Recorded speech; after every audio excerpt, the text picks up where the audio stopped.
주님께서 제자들에게 너희들에게 내가 누구냐라고 물으셨습니다.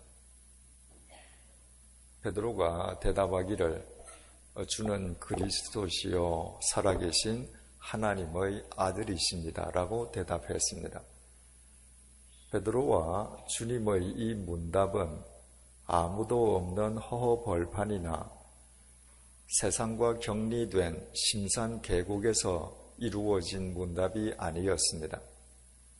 이 문답은 우리가 잘 아는 것처럼 가이사라 빌립보에서 이루어졌던 주님과 베드로 사이의 문답입니다. 가이사라 빌립보는 분봉왕 헤롯 빌립이 이스라엘 북방에 있는 헤르몬산 기슭에 신도시를 건설하고 그 도시에 로마 황제의 칭호인 카이사르, 자기 이름인 필립을 붙여서 명명한 도시입니다. 당시 황제의 이름이나 칭호를 붙인 도시가 로마 제국 내에 상당히 많았지만 아무 도시에나 황제의 칭호 혹은 이름을 붙일 수 없었습니다. 반드시 두 가지 조건이 선행되어야 했습니다. 첫째로 그 도시의 규모가 로마 황제의 위용에 걸맞게 엄청난 규모이어야만 했습니다. 두 번째 조건은 그 도시의 한가운데 아니면 가장 높은 곳, 가장 중요한 지점에 황제를 모시는 황제의 신전이 있어야만 했습니다. 가이사라 빌립보에 카이사르, 황제의 칭호가 붙었다고 하는 것은 이 두 가지 조건이 충족되었다는 의미입니다. 이를테면 카이사라 빌립보는 엄청난 규모의 대도시, 황제의 도시였던 것입니다. 여러분, 우리가 영화를 통해서 옛날 로마 제국 시대의 이야기를 보게 되는데 그 영화 속에 나오는 로마 제국 시대의 도시들 규모가 얼마나 엄청납니까? 얼마나 화려합니까? 그 웅장하고 화려한 황제의 도시 속에 예수님께서 12명의 제자를 데리고 나타나신 모습을 머릿속에 한번 연상해 보십시오. 황제의 도시에 살고 있는 시민들의 옷차림이 얼마나 멋지겠습니까? 그들의 외모가 얼마나 세련되었겠습니까? 그에 비한다면 나사렛 빈민 출신 예수님의 몰골은 초라하기 짝이 없을 것입니다. 그분을 따르는 12 제자들의 행색이야 말할 것도 없겠죠. 심하게 표현한다면 그 황제의 도시 속에서 예수님과 그 일행은 거지들과도 같았을 것입니다. 그 황제의 도시에서 예수님께서 제자들에게 얘들아, 너희들에게 내가 도대체 누구냐? 라고 물으셨던 것입니다.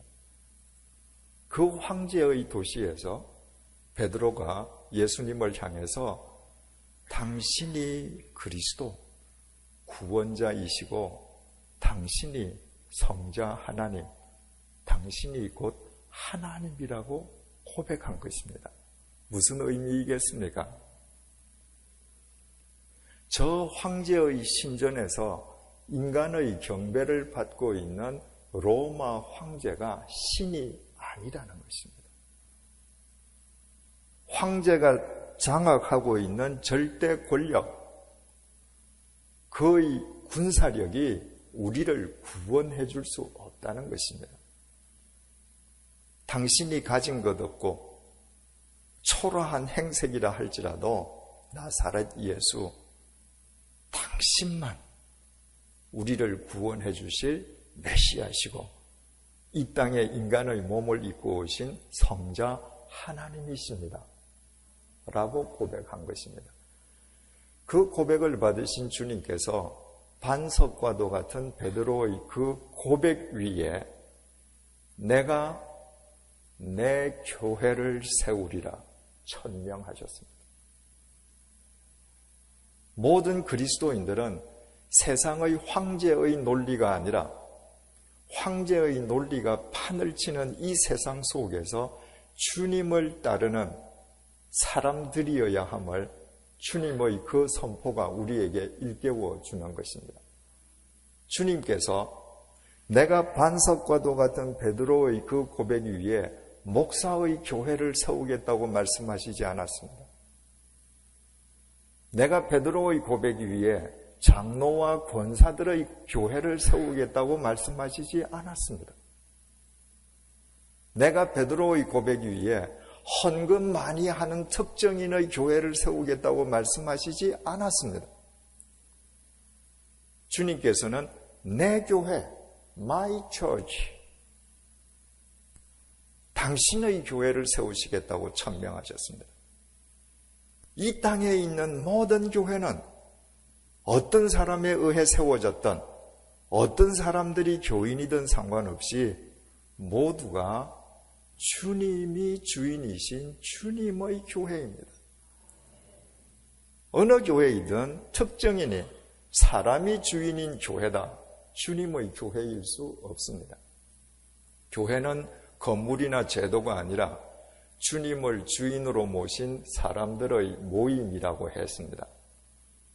내가 섬기는 교회가 참된 주님의 교회가 되기 위해서는 내 자신이 주님만을 주인으로 모시고 사는 그리스도인이 되어야 하는 것이죠. 바꾸어 말씀드리자면 내 인생의 주어를 하나님으로 삼고 나는 그 주어의 동사로 살아가는 것입니다. 동사는 언제든지 주어에 종속되어 있습니다. 동사는 결코 주어를 지배하려 하지 않습니다. 동사는 주어를 자기 동작을 위한 수단과 방법으로 삼지 않습니다. 동사는 언제나 주어에게 순종합니다. 적어도 그리스도인이라면 이 원론적인 교회론을 다 알고 있습니다. 그럼에도 불구하고 이 땅에 있는 수없이 많은 교회들, 대부분의 교회라고 표현할 수 있을 만큼 많은 교회들은 내홍을 겪고 있습니다. 아픔을 겪고 있습니다. 고통 속에 있습니다. 여러분, 정말 주님께서 주인이신 교회라면 아픔이 있을 수 없지 않겠습니까? 고통이 있을 수 없지 않겠습니까? 내홍을 겪을 수 없지 않겠습니까? 그럼에도 불구하고 주님이 우리의 주인 되신다고, 주님께서 내 인생의 주어가 되신다고 우리 모두 고백함에도 불구하고 우리가 섬기는 교회는 왜 내홍을 겪고 아픔을 겪어야 하는 것입니까? 주후 381년에 교회는 니케아 콘스탄티노플 신조를 통해서 교회를 이렇게 정의했습니다. 교회는 하나의 교회이고, 교회는 거룩한 교회이고, 교회는 사도적 교회이고, 교회는 보편적인 교회임을 우리는 믿는다. 그 이후부터 이것이 교회의 참 모습인 것으로 우리는 모두 알고 있습니다. 교회가 하나의 교회, 거룩한 교회, 사도적인 교회, 보편적인 교회를 이룬다면, 바꾸어 말해서 교회를 이루고 있는 여러분들과 내가 하나의 거룩한 사도적인 보편적인 교회를 이루어가는 그리스도인이 된다면 그런 그리스도인들이 모여있는 교회는 결코 분열되거나 내홍을 겪을 수 없다는 말입니다. 하나의 교회, 첫 번째로 하나의 교회의 의미가 무엇인가? 하나의 교회라고 하는 것은 교회의 숫자를 의미하지 않습니다. 이 세상에는 숫자상으로 하나의 교회만 있어야 된다는 것을 뜻하지 않는다는 말입니다. 만약에 이 세상에 숫자적으로 단 하나의 교회만 있어야 한다면 그 교회는 최초의 2000년 전에 태동되었던 예루살렘 교회이어야 할 것입니다. 그렇다면 주님을 믿는 그리스도인들은 주일마다 예배를 드리기 위해서 예루살렘을 찾아가야 합니다. 하나의 교회이어야 한다고 하는 것은 교회의 수가 하나라는 말이 아니라 이 지상에 아무리 많은 교회가 있다 할지라도 그 모든 교회를 이루고 있는 그리스도인들이 믿는 믿음의 대상이 삼위일체 하나님 한 분뿐이시라는 것입니다. 그 하나님 한 분 이외에는 누구도 우리 믿음의 대상이 될 수 없다는 것입니다. 에베소서 4장 6절에서 7절을 읽어드리겠습니다. 몸이 하나요 성령도 한 분이시니 이와 같이 너희가 부르심의 한 소망 안에서 부르심을 받았느니라. 주님도 한 분이시요 믿음도 하나요 세례도 하나요 하나님도 한 분이시니 곧 만유의 아버지시니라. 만유 위에 계시고 만유를 통일하시고 만유 가운데 계시도다. 여러분들이 믿으시는 하나님과 제가 믿는 하나님이 다르다면 하나의 교회일 수가 없습니다. 지금 이 자리에는 여러 교회를 섬기시는 분들이 모여 계십니다. 그럼에도 불구하고 우리 믿음의 대상이 한 분 하나님이시기에 우리가 각각 다른 교회를 다니지만 그 각각 다른 교회들은 다 예수 그리스도 안에서 하나의 교회를 이룰 수 있는 것입니다. 제가 섬기는 100주년 기념교회는 미국 땅이 아니라 한국 땅에 있지만 그럼에도 불구하고 믿음의 대상이 한 분이시기에 여러분들 교회와 제가 섬기는 교회가 하나의 교회일 수가 있습니다. 우리 모두가 하나의 교회를 이루어야 한다는 것이 구체적으로 무엇을 의미하는가? 우리의 몸을 생각해 보면 그 의미를 알 수 있습니다. 제 몸은 저 한 사람을 위한 몸입니다. 저 모든 지체, 5장 6부는 저 한 사람을 위한 지체입니다. 이 지체들이 어떻게 움직이는가? 가만히 한번 생각을 해보십시오. 이 지체는 한 사람인 나를 위해서 서로 봉사합니다. 서로 섬깁니다. 제 왼손 손등이 가려우면 오른손가락이 긁어줍니다. 왼손등이 가려울 때 왼손가락은 절대로 긁지 못합니다. 오른손이 긁어주어야 합니다. 오른손등이 가려우면 왼손등이 긁어줍니다. 서로 섬기는 것이죠. 왜? 한 몸을 이룬 나의 지체들이기 때문입니다. 내가 배가 고프면 손이 음식을 가져다가 입에 넣어줍니다. 입이 씹는 수고를 다해 주어서 내 배를 채워줍니다. 내가 잠을 자도 위장은 끊임없이 움직이면서 내 사지백체에 영양분을 공급해 줍니다. 내가 가고 싶은 곳이 있으면 내 발이 수고를 다해 줍니다. 만약에 제 몸에 있는 지체 가운데에 서로 섬기지 않는 지체가 있으면 마비된 겁니다. 아니면 죽은 세포, 아니면 나를 해치는 암세포입니다. 내가 살아있다면, 사지백체의 모든 세포가 건강하게 살아있다면 서로 섬기게 되어 있습니다. 이것이 한 몸에 붙어있는 지체, 한 이재처를 이루는 지체의 특징입니다.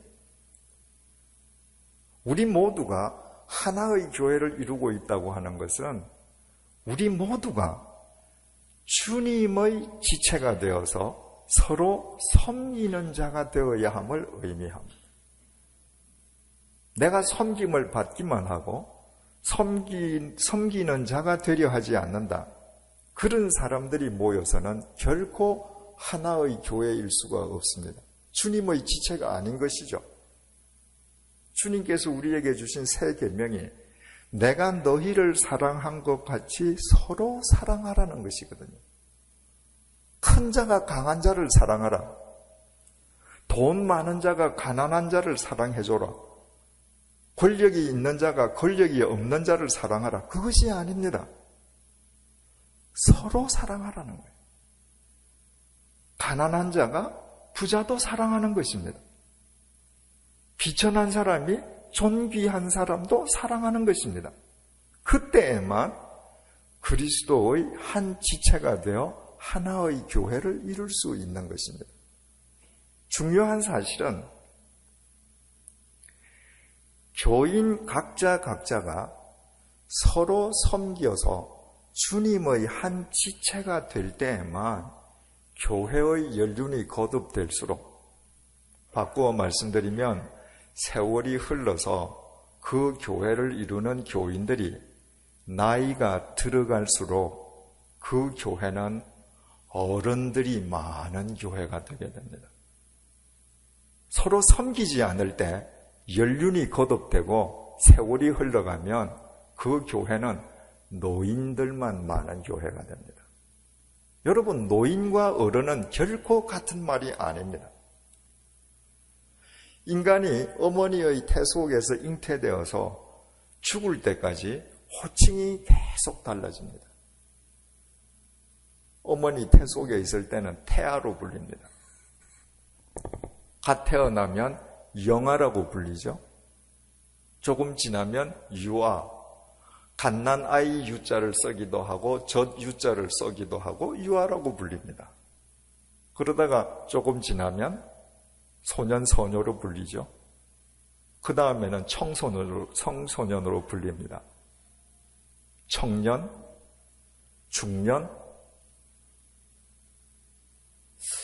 그렇게 불리다가 50대 말 정도부터 사람이 두 갈래 길의 호칭으로 갈라지는 기점에 딱 서게 됩니다. 한 길은 노인이라 불리는 길이고 한 길은 어른이라고 불리는 길입니다. 노인은 건강하면 건강할수록 주위 사람을 괴롭힙니다.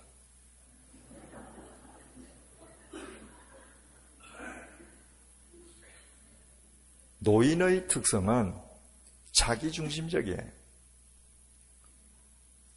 모든 세상 사람들이 자기에게 맞추어 줘야 합니다. 어른은요, 연세가 들어서 몸을 움직이지 못하고 병석에 누워 있어도 사람들은 어른을 존경합니다. 어른은 남의 그늘이 되어주는 사람이거든요. 어른은 남의 아픔을 아는 사람입니다. 어른은 남의 고통을 이해하는 사람입니다. 어른은 사람의 등을 쓰다듬어주는 손을 가진 사람입니다. 어른은 자기 주머니 것을 나누어주는 손을 지니고 있습니다. 노인은 받기만 하는 것입니다. 나이 들어서 어른과 노인으로 갈라지는 이 기점에 무엇이 있는가? 내가 젊어서부터 내 손과 발로 사람들을 섬기는 삶을 체득화했는가? 하지 않았는가? 그것이 나이가 들면 노인과 어른으로 갈라지게 만듭니다. 그리스도인은 죄와 사망으로 영원히 멸망할 수밖에 없는 존재들인데 예수 그리스도의 십자가 보혈로 하나님의 아들로 구원받은 자들 아닙니까? 그래서 근본적으로 그리스도인의 삶은 하나님에 대한 감사가 그 토대를 이루고 있습니다. 구약 성경에서 여호와께 감사하라고 여호와께 감사하라는 명령이 여러 차례 등장하는 이유가 여기에 있습니다. 그런데 히브리어로 감사하다를 뜻하는 동사 야다는 손을 의미하는 야드입니다. 중요한 사실은 히브리어에는 손을 의미하는 다른 명사도 있는데 야드라고 하는 이 명사는 반드시 빈 손을 의미합니다. 움켜진 손은 자기를 위한 손입니다. 자기 것에 집착하는 손입니다. 젊어서부터 남을 위해서 손을 펴지 못하는 사람, 늙으면 늙어갈수록 움켜집니다. 노인이 되는 것입니다. 그러므로 히브리 동사 야다의 문자적인 의미는 감사의 대상에게 나의 빈 손을 내미는 것입니다. 무엇이든지 내 손과 발로 해드리기 위함입니다. 하나님께 감사한다는 것은 바로 그 하나님께서 사랑하시는 사람에게 내 손과 발을 내미는 것입니다. 그런 교인들이 하나의 교회를 이룰 뿐만 아니라 그런 교인들이 있는 교회가 세월이 흘러갈수록 인간의 고통을 이해하고 사람들의 등을 쓰다듬어주고 사람을 격려해주고 자기 것을 아낌없이 나누어주고 수많은 사람의 그늘이 되어주는 어른들로 충만한 교회가 되는 것입니다. 어른들이 있는 교회는 결코 분열하지 않습니다. 노인들이 있는 교회는 분열되기가 쉽습니다. 두 번째로 교회는 거룩한 교회입니다. 사도 바울이 고린도 교회 교인들에게 편지를 쓰면서 그 자기 편지를 받는 수신자인 고린도 교회를 이렇게 정의합니다. 고린도전서 1장 2절입니다. 그리스도 예수 안에서 거룩하여지고 성도로 부르심을 입은 자들, 교회는 건물이나 제도가 아니라 주님을 주인으로 모신 사람들의 모임이라고 그러지 않았습니까? 그런데 그 사람들을 바울이 뭐라고 정의하느냐 하면 예수 그리스도 안에서 거룩하여지고 성도라고 부르심을 입은 자들이다. 여러분, 우리가 서로 성도님이라고 부르지 않습니까? 왜 그렇습니까? 우리는 죄와 허물 투성이였지만 예수 그리스도께서 당신의 보혈 안에서 우리를 의롭다고 구원해 주시고 우리를 거룩한 하나님의 자녀로 구별해 주셨기 때문입니다. 구별해 주셨기 때문에 우리에게는 거룩하게 살아야 할 의무가 주어진 것입니다. 성화의 의무입니다. 여러분들 가운데의 대부분은 태어나실 때 미국 시민으로 태어나시지 않았습니다. 대한민국 국민으로 태어나시지 않았습니까? 그러나 미국 이민을 오셔서 미국 정부가 여러분들에게 시민권을 주시면 미국 시민으로서의 의무를 다해야 합니다. 마찬가지입니다. 주님께서 우리를 거룩한 하나님의 백성으로 하나님 나라의 시민권을 주셨기에 그 시민권을 지닌 자답게 거룩한 삶을 살아야 되는 것이죠.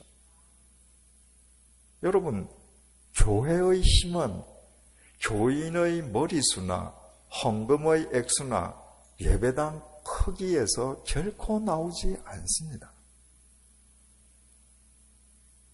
오늘날 소위 청교도들에 의해 세워졌다는 이 미국 땅 요소요소에 얼마나 교회가 많습니까? 그 교회들이 미국 사회를 변화시킬 수 있는 힘을 지니고 있습니까? 상실했습니다. 미국 교회는 더 이상 미국 사회를 변화시키지 못합니다.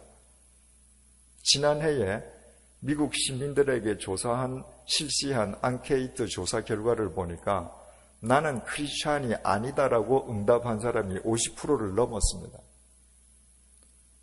미국은 이제 무늬만으로도 더 이상 기독교 국가가 아닌 것이죠.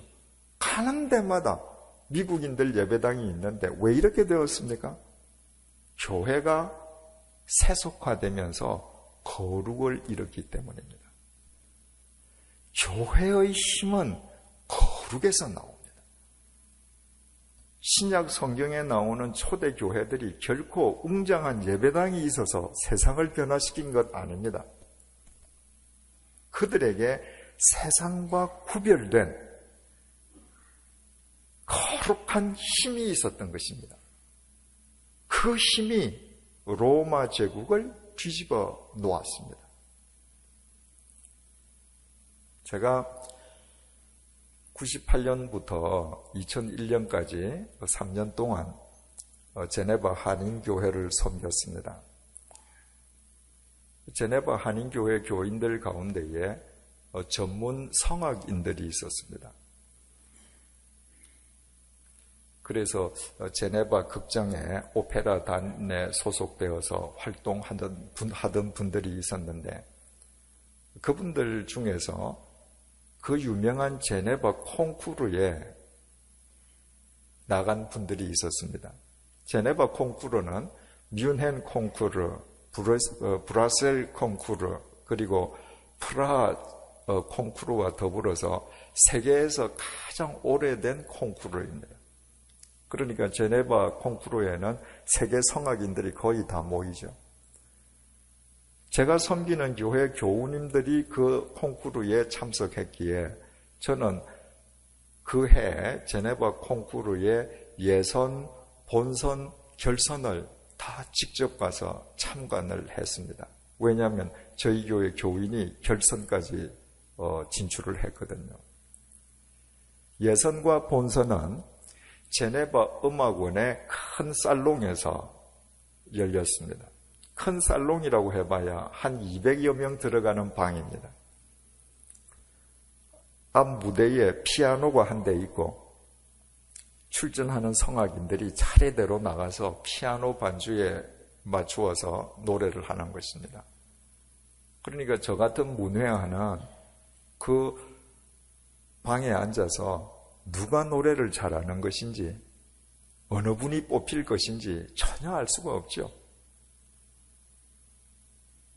본선도 그 많은 예선에 참여한 분들 가운데에 15명이 뽑혔는데 본선 역시 제네바 음악의 살롱에서 열렸습니다. 거기서도 15명의 우열을 제 실력으로는 가릴 수가 없죠. 15명 중에 5명이 결선에 올랐습니다. 결선은 제네바에서 가장 큰 극장인 빅토리아 홀에서 열렸는데 1644석입니다. 예선, 본선과는 달리 결선은 큰 극장에서만 할 뿐만 아니라 반주를 스위스 로망드 오케스트라가 했습니다. 스위스 로망드 오케스트라도 세계에서 가장 오래된 오케스트라 단 중에 하나인데 그날 무대 위에 있는 오케스트라 단원이 무려 70명이었습니다. 70개의 각 다른 악기가 연주를 한다면 그 소리가 얼마나 웅장하겠습니까? 그 연주 속에서 5명의 성악인들이 지정곡 한 곡, 자유곡 한 곡, 2곡씩을 부르는 것입니다. 저는 마지막 순간에 표를 구해서 제가 앉았던 자리는 객석 왼쪽 제일 뒤였습니다. 제일 뒤에 앉아 있는데 예선, 본선을 할 때에는 누가 노래를 잘하는지 전혀 구별할 수 없었는데 그 큰 극장에서 결선을 할 때에는 저 같은 문외한도 누가 잘하는지 누가 못하는지 금방 구별할 수가 있었습니다. 제가 알기로는 제네바 콩쿠르뿐만 아니라 웬만한 세계적인 콩쿠르는 거의 결선은 오케스트라가 연주를 하는 것으로 알고 있습니다. 이유는 간단합니다. 결선답게 규모를 크게 하기 위함이 아닙니다. 그 큰 오케스트라의 연주 소리를 뚫고 성악인의 노래 소리가 객석으로 전달되는지 안 되는지 확인하기 위함입니다. 저는 제일 왼쪽 뒷자리에 앉아 있는데 어떤 사람이 노래하면 소리가 들리지 않아요. 어떤 사람의 노래는 그 70개의 악기가 연주하는 웅장한 소리를 뚫고 제일 뒤에 앉아있는 제 좌석까지, 제 폐부까지 스며드는 것입니다. 그날 미국 출신 음악가와 독일 출신 음악가 두 사람이 공동 1위를 했습니다. 어떤 콘테스트든지 공동 1위가 있으면 2위가 없지 않습니까? 그 다음은 3위가 되잖아요. 그런데 이례적으로 한국 여성 성악가가 2위를 했습니다. 공동 1위 다음에 2위를 한 것입니다. 그만큼 이분이 노래를 잘했던 것이죠. 제 개인적으로는 한국인 성악가가 훨씬 더 노래를 잘한 것 같았습니다. 이유는 독일 성악인과 미국 성악인은 전부 장신이었습니다. 체격이 당당했습니다. 그 당당한 체격 속에서 나오는 소리가 오케스트라 소리를 뚫고 나오는 것은 상대적으로 쉬운 것 같았습니다. 한국 여성은 1m 60cm도 안 되는 단신이었습니다. 아주 마른 사람입니다. 고음의 노래를 부른 것도 아닙니다. 때로는 저음으로 속삭이듯 노래를 부르는데 그 소리가 오케스트라 소리를 뚫고 정확하게 전달되는 것입니다. 여러분, 신비하지 않습니까? 어떻게 한 사람의 목소리가 70개의 악기가 연주하는 그 큰 연주 소리를 뚫고 나올 수 있겠습니까? 이유는 한 가지입니다. 성악인이 부르는 노래의 파장이 오케스트라의 파장과 다르기 때문입니다. 성악인의 음성의 파장이 오케스트라의 파장과 똑같은 사람일 경우에는 더 큰 연주 소리에 파묻혀 버렸습니다. 같은 파장일 때는 작은 소리가 큰 소리에 파묻힙니다. 그러나 그 파장과 다른 파장을 지니고 있을 때 그 다른 파장이 오케스트라 연주를 뚫고 한 사람 한 사람에게까지 전달되는 것입니다. 그날 그 성악인의 오케스트라를 소리를 뛰어넘는 그 노래 소리를 들으면서 한국 판소리 하시는 분들의 그 득음 과정에서 폭포 훈련을 하는 것을 제가 생각을 했습니다. 판소리 하시는 분들 가운데에서는 득음을 위해서 폭포 뒤에서 목청을 훈련하시는 분들이 있지 않습니까? 그래서 자신의 목소리가 폭포 소리를 뚫고 나오면 득음한 것이죠. 어떻게 사람의 소리가 폭포 소리를 뚫고 나올 수 있겠습니까? 다른 파장을 지니면 폭포 소리를 뚫고 나오는 것이죠.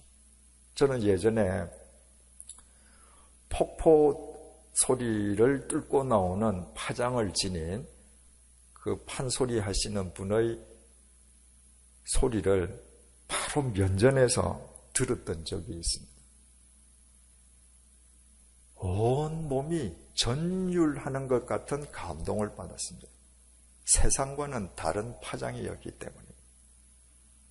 여러분이 돈의 파장을 쫓으려고 하면 여러분은 빌 게이츠 앞에서 열등감을 느낄 수밖에 없습니다. 여러분이 권력의 파장을 쫓으려고 하면 오바마 대통령 앞에서 여러분들은 백전백패합니다. 여러분은 권력과 돈을 초월하는 거룩한 파장을 세상 속에 전파하시는 그리스도인들이 되어야 합니다. 그분들이 모여있는 교회가 거룩합니다. 그 거룩보다 더 힘센 것은 없습니다. 그 거룩이 나를 변화시킬 뿐만 아니라 교회를 변화시키고 세상을 변화시킵니다. 성경에 등장하는 모든 신앙 위인들은 그 거룩의 파장을 지녔던 분들입니다. 그래서 교회는 거룩한 교회가 되어야 하는 것입니다. 세 번째로 교회는 사도적 교회라고 했습니다. 교회가 사도적 교회이어야 한다고 하는 것은 무슨 의미인가? 모든 교인들을 사도로 파송하고 선교사를 많이 파송하는 교회이면 되는가? 에베소서 2장 20절 말씀입니다. 너희는 사도들과 선지자들의 터 위에 세우심을 입은 자라. 그리스도 예수께서 친히 모퉁이 돌이 되셨느니라. 교회는 사도들의 터 위에 세워지고 예수 그리스도를 모퉁이 돌로 삼은 공동체라는 것입니다. 사도들이 우리에게 전해준 터가 무엇입니까? 바로 말씀의 터입니다. 교회가 사도적이어야 된다는 것은 사도들이 참수형을 당하면서까지 우리에게 전해주었던 교회와 우리 인생의 모퉁이 돌이 되시는 예수 그리스도의 복음, 그 말씀을 우리의 주인으로 모시는 교회가 되어야 한다는 것입니다. 주님을 주인으로 모신다는 것은 곧 로고스이신 그분의 말씀을 내 인생의 주어로 삼는 것입니다. 여러분, 신약 성경은 사복음서로 시작됩니다. 복음서의 핵심은 베드로의 고백처럼 예수님께서 그리스도이시고 성자 하나님이시라는 것이죠.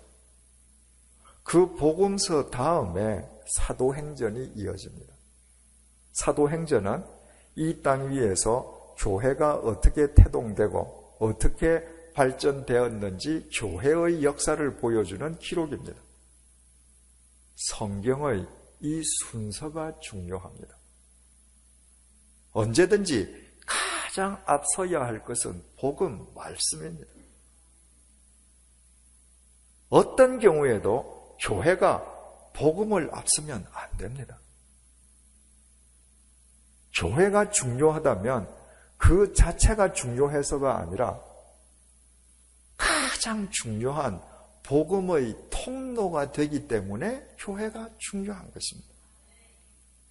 선복음 후 교회이어야 하는데 그것이 사도적인 교회인데 많은 교회들이 선교회 후 복음 순서를 뒤바꾸는 경향이 있습니다. 교회의 부흥을 위해서 교회가 목적하는 바를 위해서 말씀을 수단으로 삼는 것이죠. 그렇게 해서 부흥은 될 수 있지만 그 교회를 통해서 로고스가 생명으로 역사할 수는 아닙니다. 독일의 종교학자 요하임 바흐가 신앙 체험의 본질적인 요소를 4단어로 정의했습니다.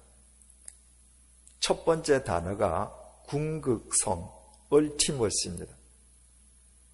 하나님에 대한 신앙 체험은 인간과는 전혀 다른 궁극적인 존재에 대한 체험이라는 것입니다. 그러니까 이 세상에서 사람과의 관계에서 경험할 수 있는 그 어떤 경험과도 같지 않다는 것이죠. 두 번째 단어가 전체성, 토털리티입니다. 하나님에 대한 체험은 내 삶의 한 부분에서만 일어나는 것이 아니라 내 삶의 전체, 전반에 걸쳐서 반드시 일어난다는 것입니다. 여러분, 젊은 처녀 총각이 사랑을 하지 않습니까?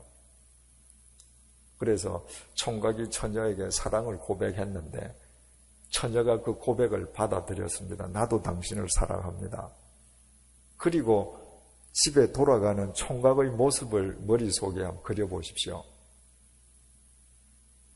입만 웃는 것이 아니라 머리 끝에서부터 발끝까지 온 지체가 그냥 기뻐서 어쩔 줄을 몰라 합니다. 남녀 간에 사랑을 고백하고 얻어도 그 삶 전체에 걸쳐서 영향이 나타나거든요. 천지를 창조하신 하나님을 체험한다면 그 체험이 삶의 전반에 걸쳐서 일어나지 않을 수가 없죠. 세 번째 단어가 강렬함, intensity입니다. 하나님에 대한 체험은 이 세상에서 인간이 체험할 수 있는 그 어떤 체험보다도 더 강렬한 체험이라는 것입니다. 마지막 네 번째 단어가 행함, 액션입니다. 하나님을 체험한다는 것은 궁극적인 것이요, 전체성을 가진 것이요, 강렬함을 지녔기에 그 체험은 반드시 행함으로 드러나지 않을 수 없다는 것입니다. 여러분들이 정말 주님을 체험했다면, 주님을 주인으로 모셨다면 그 주님을 주어로 삼아 여러분들이 동사로 살아가지 않을 수 없다는 것입니다. 세계에서 가장 정확한 문법과 제일 풍부한 어휘를 가진 언어로 프랑스어가 꼽힙니다. 그런데 그 프랑스어로 하나님의 말씀대로 살아간다라는 표현을 이렇게 표현합니다. Mettre les paroles en acte. 이걸 영어로 번역하면 이렇습니다. Put the words into action.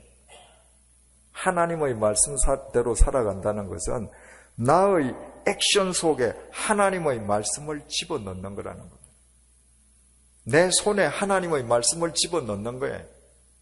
내 발에 하나님의 말씀을 집어넣는 거예요. 그래서 내가 무엇을 하든 사람들에게는 하나님의 말씀이 보이는 것입니다.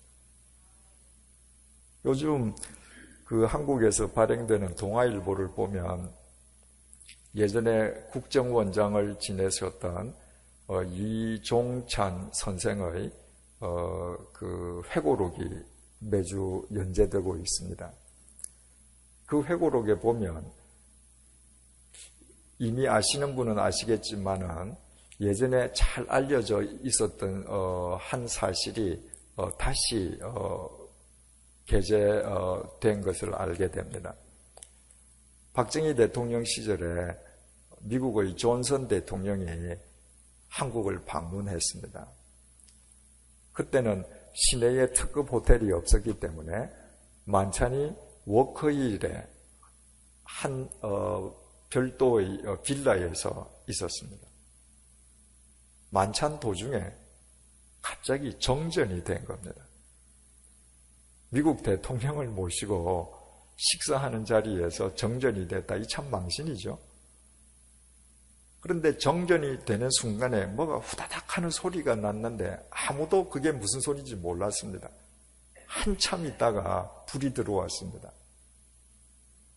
존슨 대통령이 안 보이는 거예요. 박정희 대통령은 그냥 혼자 우두커니 계시는 거예요. 존슨 대통령은 어디 가셨는가? 불이 꺼지는 순간에 경호원들이 화장실로 옮긴 거예요. 우리나라 경호원들은 대통령을 혼자 내버려 둔 겁니다. 그런 경호실이니까 결국 대통령 영부인도 대통령도 총에 맞아서 현직에서 돌아가시지 않았습니까? 여러분, 성경 곳곳에 말씀을 지키라고 합니다. 지키는 게 뭐죠? 나를 지키라는 게 아닙니다. 말씀을 지키라는 거예요.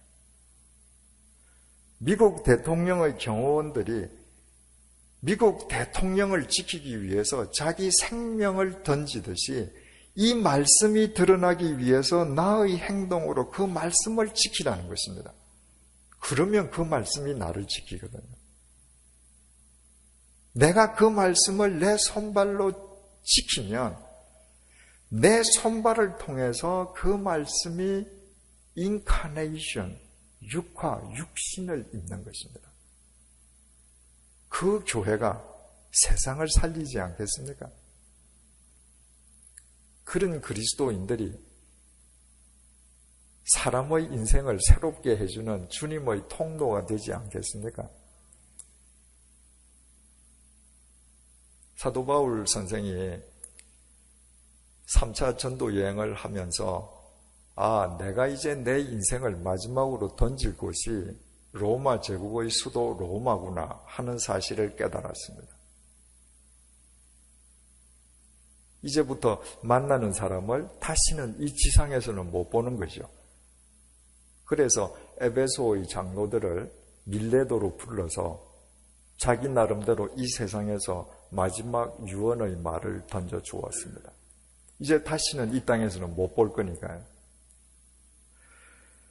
그 말 가운데에 사도행전 20장 30절이 있습니다. 여러분 중에서도 제자들을 끌어 자기를 따르게 하려고 어그러진 말을 하는 사람들이 일어날 줄을 내가 아노라. 여러분, 이건 사도 바울의 말입니다. 지금 바울의 이 말을 듣는 대상은 바울이 에베소에 가서 복음을 전하고 바울로부터 주님을 영접하고 신앙이 자라나서 바울이 자기 손으로 그들의 머리 위에 손을 안수하고 장로로 세웠던 사람들입니다.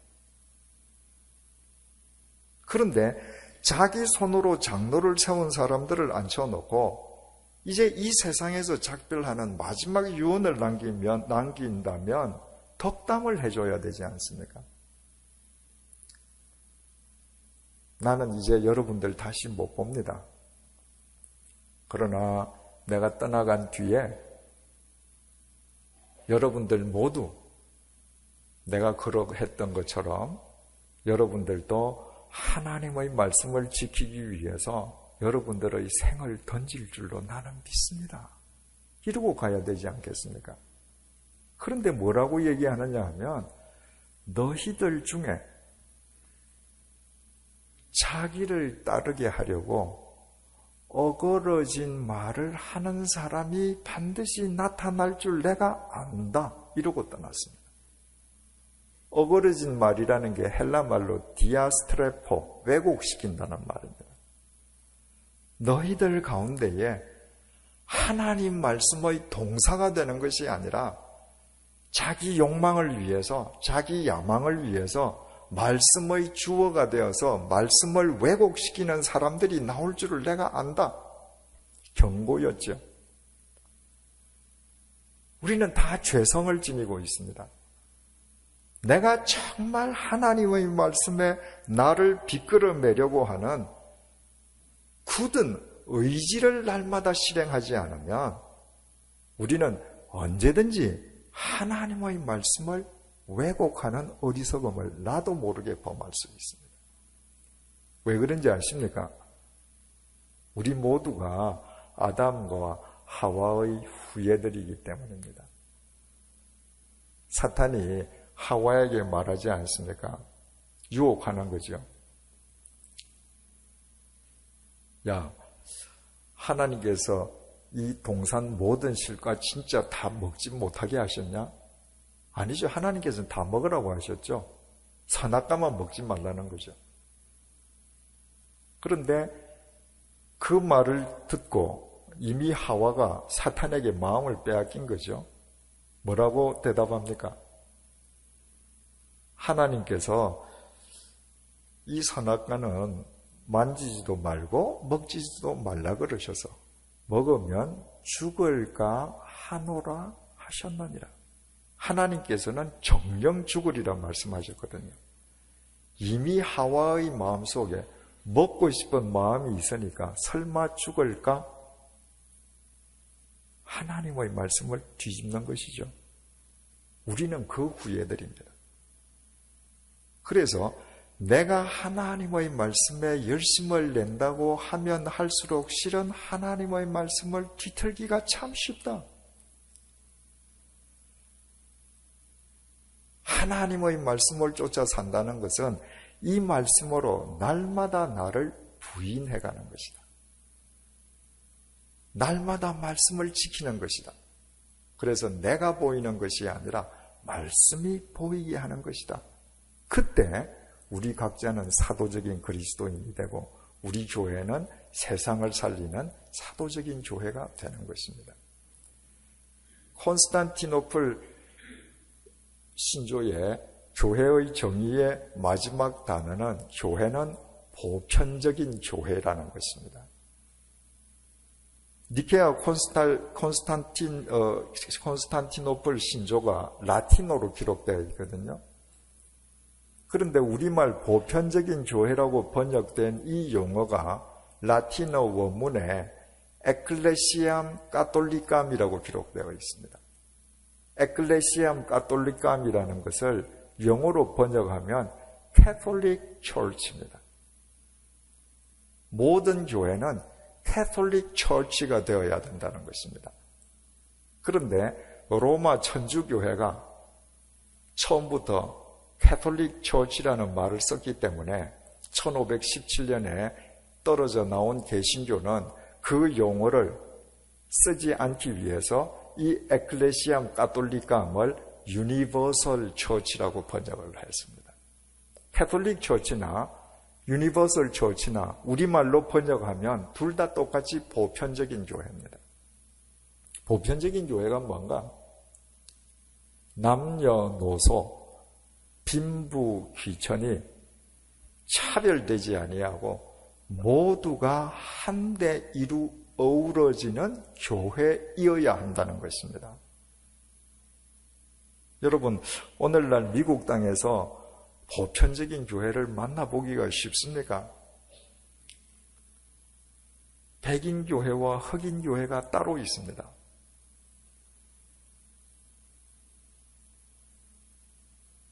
정말 백인과 흑인이 50대 50으로 같은 비율로 한데 어우러져 있는 교회 보기 힘들죠. 보편적인 교회가 아닌 겁니다. 서울에도 부자들이 가는 교회가 따로 있습니다. 가난한 빈민들이 가는 교회가 따로 있습니다. 보편적인 교회가 아닌 거죠.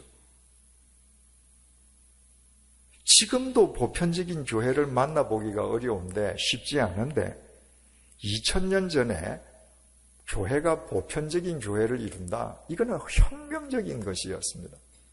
왜 혁명적인가? 당시는 계급사회였거든요. 노예가 있고 주인이 있지 않습니까?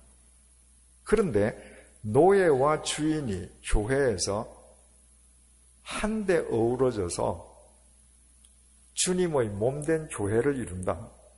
이건 정말 혁명적인 발상이었던 것이죠. 그리고 보편적인 교회를 이룬다고 하는 것이 그리스도인 개개인에게도 쉬운 일이 아닙니다. 내가 주님 앞에서 하나의 교회가 된다. 다른 사람이 어떻게 하든 나는 내 손과 발로 사람을 섬겨. 내가 거룩한 교회가 된다.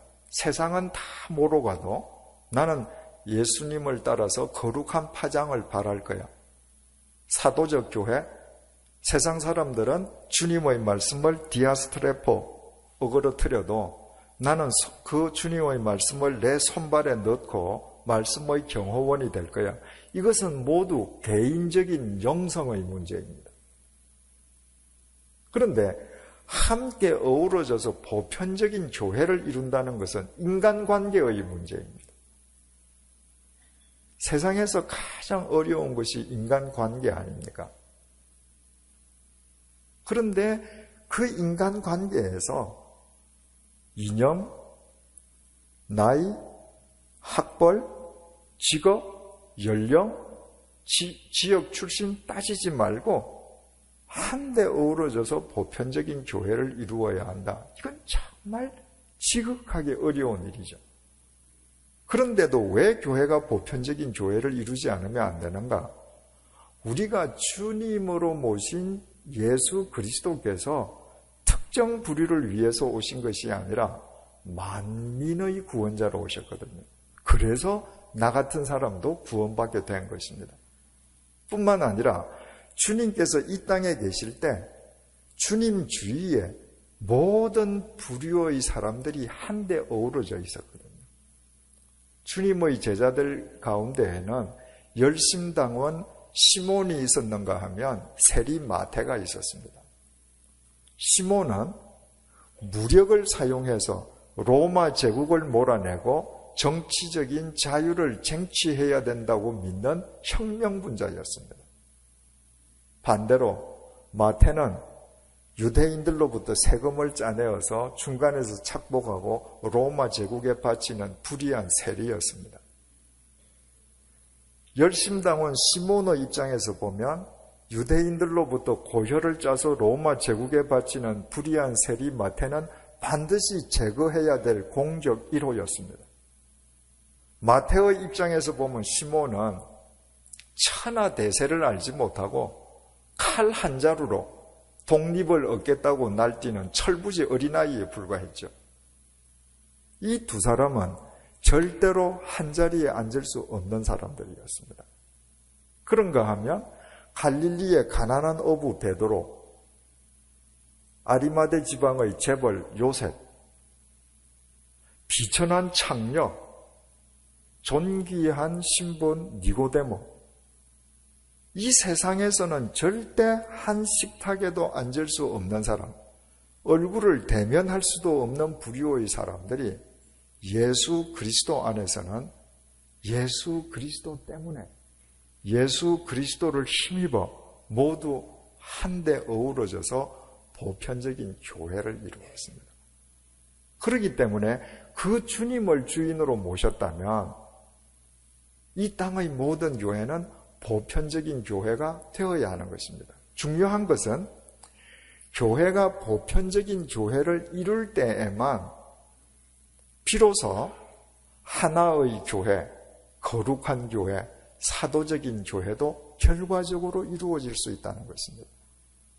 흑인과 백인이, 가난한 사람과 부유한 사람이, 배운 사람과 못 배운 사람이 한데 어우러져서 한 분이신 주님을 믿음으로 하나의 교회가 될 수 있고, 세상에서는 어우러질 수 없는 그들이 그리스도 안에서 한데 어우러짐으로 비로소 교회가 거룩한 파장을 발할 수 있고, 바로 그것이 말씀 안에서 가능해짐으로 사도적인 교회가 될 수 있다는 것입니다. 그래서 우리가 사도신경으로 우리의 신앙을 고백할 때마다 우리가 뭐라고 고백합니까? 고백 내용 중에 거룩한 공회를 믿사오며 라고 고백합니다. 그 공회가 라틴어의 에클레시암 카톨리카입니다. 우리가 예배 드릴 때마다 사도신경을 통해서 주님, 거룩한 에클레시암 카톨리카함을 믿습니다라고 고백하는 것입니다. 무슨 의미이겠습니까? 내가 속한 교회가 보편적인 교회가 되어야 할 것임을 믿습니다. 바꾸어 말씀드리면 우리 교회를 이루고 있는 내 자신이 먼저 보편적인 교회가 되겠습니다 라고 결단하는 것입니다. 내가 보편적인 그리스도인이 되지 않으면 내가 속해 있는 교회가 결단코 보편적인 교회가 될 수 없거든요. 그러면 이 보편적인 교회는 이론 속에서만 가능한가? 인류 역사 속에서 과연 이 보편적인 교회가 온전무결하게 세워졌던 적이 있는가? 오늘 본문 13장, 사도행전 13장 1절이 이렇게 증언합니다. 안티옥 교회에 선지자들과 교사들이 있으니 곧 바나바와 니게르라 하는 시므온과 구레네 사람 루기오와 분봉왕 헤롯의 젖동생 마나엔과 및 사울이라. 안디옥 교회의 선지자들과 교사들 명단입니다. 성경에는 당회라는 말이 없죠. 당회원이라는 말도 없죠. 그러니까 이 시대에는 교회를 이끄는 지도자들을 선지자들과 교사들이라고 불렀거든요. 지금 용어로 말한다면 안티옥 교회 당회원 명단입니다. 여러분, 우리는 어제 저녁 시간에 사도행전 11장을 통해서 이 안티옥 교회를 세운 분들이 누군지 확인하지 않았습니까? 누구였습니까? 티네스 안드레스.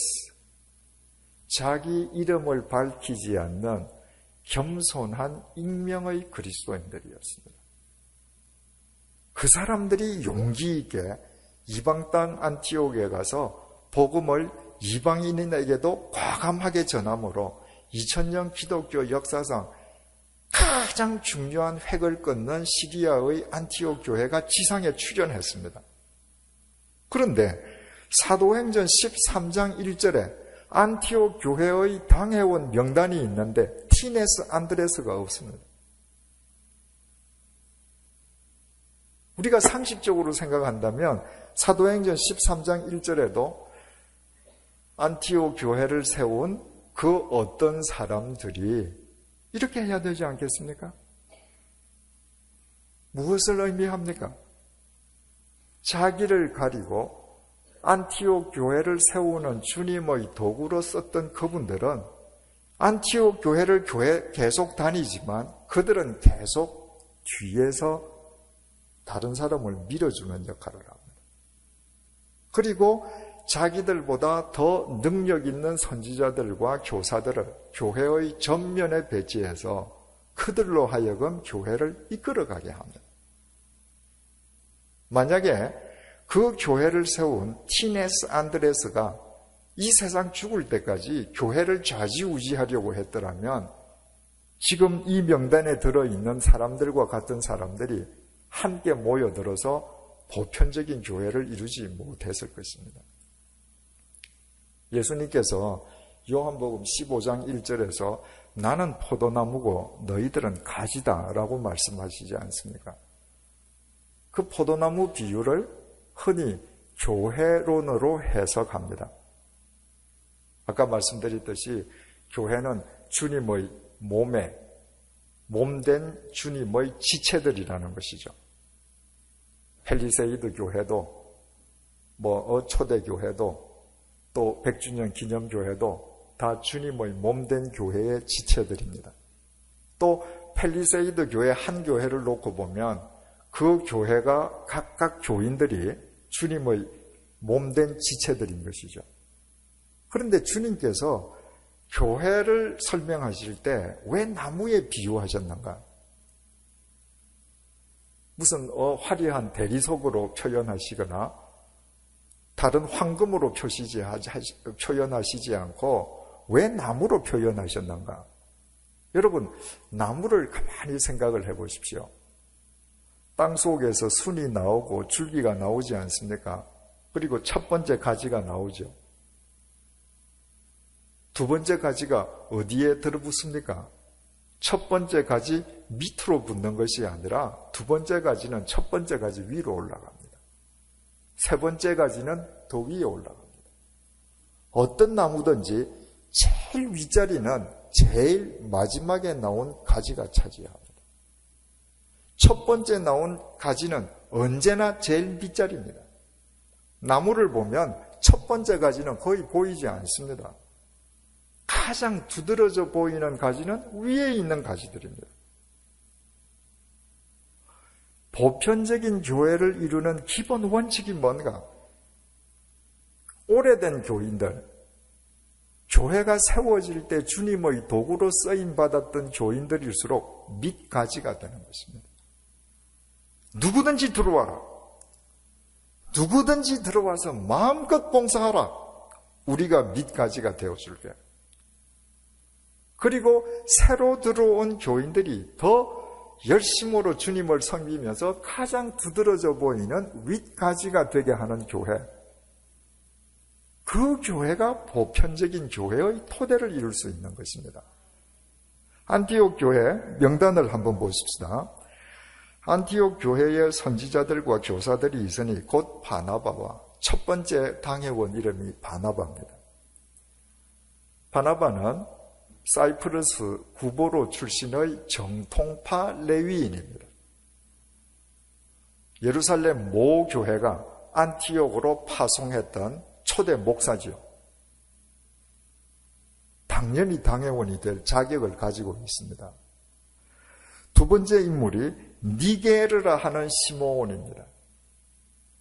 바나바에 대해서는 사도행전 앞부분에 상세한 설명이 있기 때문에 우리가 잘 아는데, 두 번째 인물 니게르라고 하는 시므온은 이 사람 직업이 뭔지, 학력이 뭔지 아무것도 모릅니다. 알 수 있는 건 한 가지, 니게르라 하는 시므온입니다. 니게르에서 나온 말이 니그루입니다. 시므온은 흑인이라는 말입니다. 2000년 전 흑인은 거의가 노예들입니다. 2000년 전 그 철저한 계급 사회에서 정통파 레위인 바나바와 같이 당회원을 이룬 사람이 흑인 노예 출신의 시므온이 있는 것입니다. 세 번째 사람이 구레네 사람 루기오입니다. 구레네는 아프리카 리비아입니다.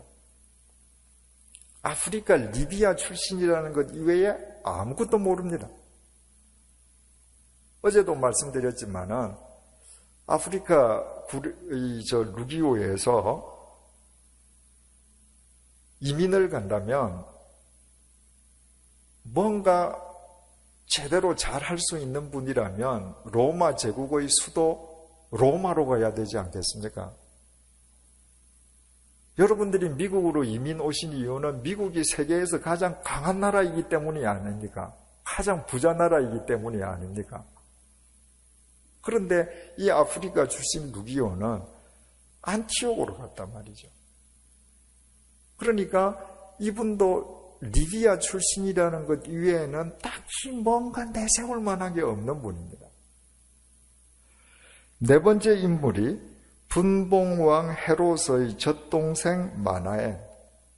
분봉왕 헤롯. 그 헤롯의 젖동생이다. 이 젖동생이라고 하는 것은 헬라 말로 신트로포스는 한 어머니의 젖을 빠른 친동생을 의미하기도 하고, 어릴 때부터 친하게 지난 중마고우를 뜻하기도 합니다. 어쨌든 이 마나엔이라고 하는 사람이 분봉왕 헤롯의 어머니의 젖을 같이 빤 헤롯의 친동생이든지 아니면 헤롯과 중마고우든지 헤롯과 같은 지배계층 출신이죠. 헤롯은 절대로 의로운 가문 출신이 아닙니다. 우리나라 역사로 따지자면 헤롯은 우리 조선을 일본에다 바치고 자기 일신의 부귀영화를 누렸던 매국노 이완용과 같습니다. 로마 제국에 빌붙어서 분봉왕이 되어서 백성들로부터 온갖 것을 착취하던 사람입니다. 그 사람의 중마고우든 친동생이든 헤롯의 신트로포스라고 하는 것은 마나엔도 그런 집안 출신이고 그런 삶을 살던 사람을 의미하거든요. 여러분, 이완용 씨가 일제시대 때 회심해서 교인이 되었다. 그리스도인들이 그 매국노를 여전히 매국노 짓을 하는데 온전히 받아준다. 이게 있을 수 있겠습니까? 그런데 그 불의한 헤롯의 젖동생 마나엔도 안디옥 교회 당회원입니다. 다섯째 인물이 사울입니다. 이 사울은 나중에 바울이 된 그 사울이죠. 사울은 어떤 사람입니까? 예수님을 대적하던 폭도였지 않습니까? 자, 다섯 사람 보십시다. 정통파 레위인, 흑인 노예 출신 시몬, 아프리카 리비아 무명 루기오, 불의한 지배계층 매국노 마나엔, 예수님을 대적하던 폭도 사울 5명 절대로 같이 할 수 없죠. 그런데 이들이 예수 그리스도 안에서 보편적인 교회를 이루었습니다. 한 자리에 앉아서 주님의 몸된 교회를 이룬 것입니다. 첫째는 그들이 예수 그리스도 안에서 보편적인 그리스도인이 되었기 때문이고, 두 번째는 안티옥 교회를 세웠던 티네스 안드레스들이 이 교회의 밑가지들이 되어주었기 때문입니다. 2절 3절을 보면 성령님의 명령에 의해서 안티옥 교회가 바나바와 바울을 전도자로 파송하지 않습니까? 그래서 세계의 역사가 변화됩니다. 여러분, 이제 의문이 해소될 수 있죠. 우리에게는 의문이 있을 수 있습니다. 왜 당시에 예루살렘 교회가 모든 교회의 우두머리 모교회인데 주님께서 예루살렘 교회를 통해서 지중해 세계를 변화시키지 않으셨는가? 왜 변방에 있는 안티옥 교회를 세계를 변화시키는 당신의 도구로 쓰셨는가? 예루살렘 교회는 어제도 잠시 말씀드렸지만은 유대 크리스찬들이 대다수를 차지하면서 그들은 복음의 세계성을 아직도 제대로 인식하지 못하고 보편적인 교회를 이루지 못했기 때문입니다. 안티옥 교회는 비록 작은 공동체라 할지라도 그들이 예수 그리스도 안에서 온전한 보편적인 교회를 이룰 때 그 보편적인 교회를 통해서 보편적인 복음이 온 세계를 향해서 흘러나가게 주님께서 역사하시는 것은 당연한 일이었죠.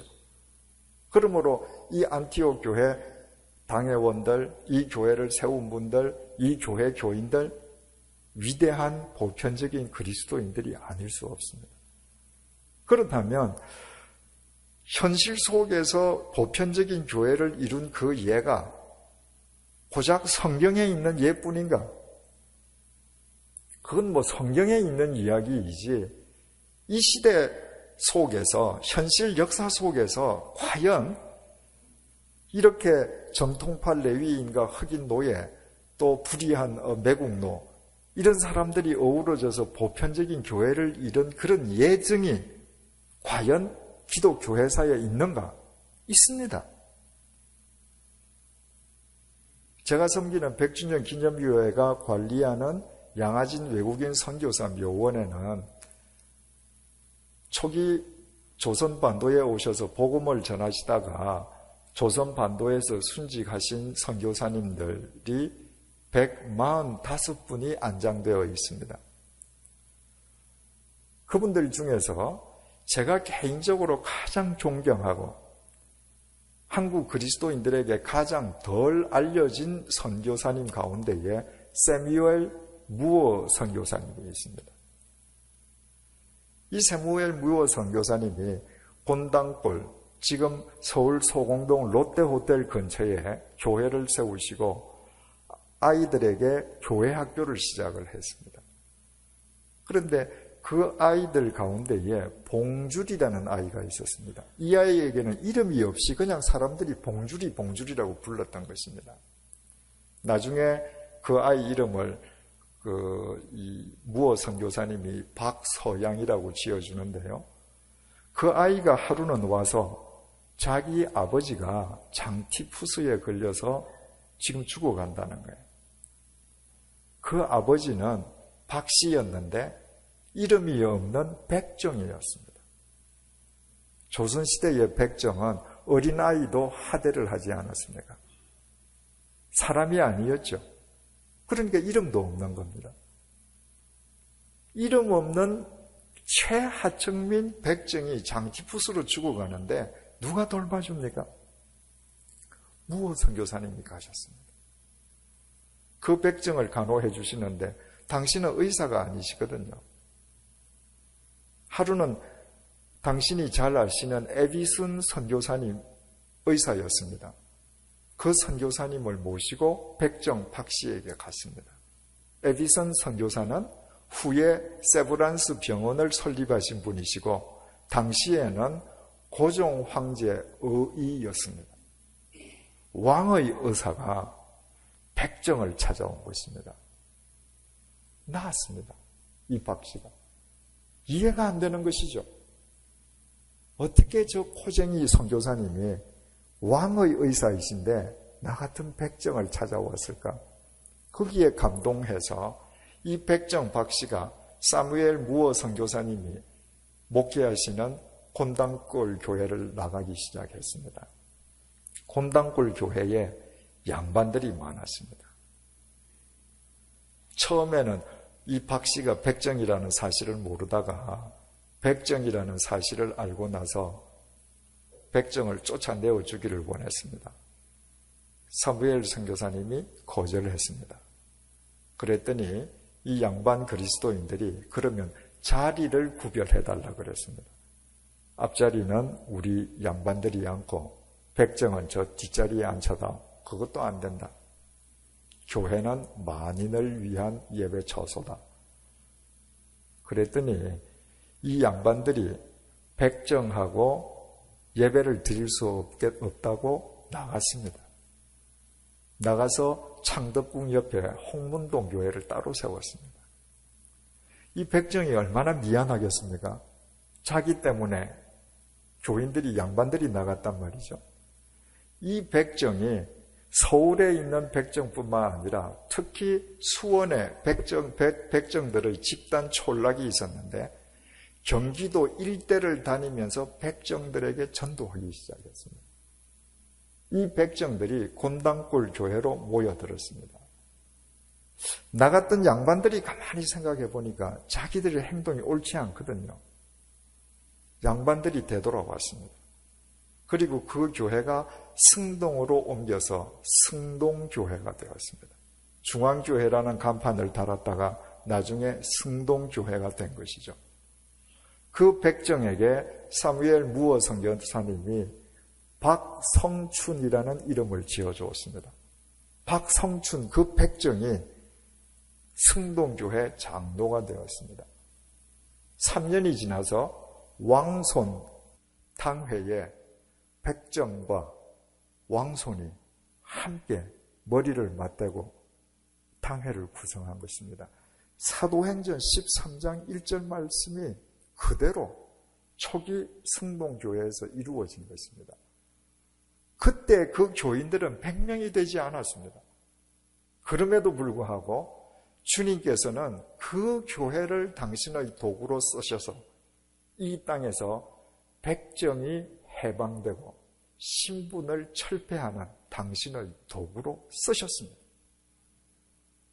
보편적인 교회가 될 때 주님께서 친히 통로가 되심을 한국 기독교 역사 속에서도 보여주셨던 것입니다. 여러분, 어제도 말씀드렸습니다만 교회는 결단코 사람의 머릿수, 예배당의 크기에 의해서 좋은 교회, 나쁜 교회로 구별되지 않습니다. 교회는 하나의 교회, 거룩한 교회, 사도적 교회, 보편적인 교회냐 아니냐에 의해서 성숙한 교회, 참다운 주님의 교회로 구분되는 것입니다. 여러분들이 어떤 교회를 섬기시든 그 교회에서 여러분 각자가 여러분 자신이 하나의 교회, 거룩한 교회, 사도적 교회, 보편적 교회를 이루어 가십시오. 반드시 여러분과 여러분이 속한 교회를 주님께서는 이 시대를 새롭게 하시는 안티옥 교회로 사용하실 것입니다. 기도하시겠습니다.